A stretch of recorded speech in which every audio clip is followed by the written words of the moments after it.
Urea rabi సీజన్లో తెలంగాణ రాష్ట్రానికి 12,05,000 metric టన్నుల యూరియాను కేంద్ర ప్రభుత్వం ఇచ్చింది. మీరు ఎంత వాడుకున్నారు? దాన్ని 9 లక్షల మెట్రిక్ టన్నులు వాడుకున్నారు. ఇంకా 3 లక్షలు ఆల్రెడీ మిగిలింది. సరే, 1 లక్ష అటు ఇటు పోనేది. ఇంకో 2 లక్షల మెట్రిక్ టన్నుల యూరియా ఉంది కదా, దాన్ని వాడుకోలేక ఎందుకు ఇవాళ మీరు నిర్లక్ష్యం చేస్తున్నారు? ఎందుకు బ్లాక్ మార్కెట్ తరలింది? నిన్న మిర్యాలు కూడా లారీ లోడ్ అనుకున్నారు. రైతుల పొలాలకు యూరియా వద్దలేదు. బ్లాక్ మార్కెట్లకు ఎమ్మెల్యేల గనిమేలు బ్లాక్ మార్కెట్ లోడ్ తరలిస్తున్నారు. మరి దీని మీద రాష్ట్ర ప్రభుత్వం సమాధానం చెప్పాలి. నిన్న మిర్యాలలో కూడా జరిగిన సంఘటన ఫస్ట్ సమాధానం చెప్పండి.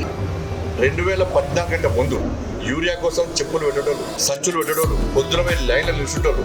దాని నుంచి ఈ 10 సంవత్సరాల్లో నరేంద్ర మోడీ గారి ప్రభుత్వం వచ్చిన తర్వాత తెలంగాణ రాష్ట్రంలో 10 సంవత్సరాలు తెలంగాణ రాష్ట్రం ఏర్పడిన తర్వాత తెలంగాణ రాష్ట్రంలో 2014 నరేంద్ర మోడీ ప్రభుత్వం వచ్చిన తర్వాత ఎప్పుడన్నా యూరియా కొరత వచ్చిందా?